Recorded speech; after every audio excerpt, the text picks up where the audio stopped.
Today, in this video, I'm gonna explain Samsung Galaxy M13 hard reset or pattern unlock. Power off your device by pressing the volume down and power keys simultaneously for a few moments.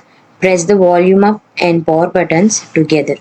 Connect your device to the computer using a USB cable while holding the volume up and power buttons. Release all buttons when the recovery mode logo appears. Navigate to the wipe data or factory reset option using the volume keys and confirm with the power key. Select factory data reset with the power key. Press the power key to choose reboot system now. Your device has been cleared of all data. Wait for the reset to complete. Your phone will revert to its original factory settings. Follow the on-screen instructions to set up your device. If this video helped you out, please leave a like and comment down below. If this worked for you, thanks for watching.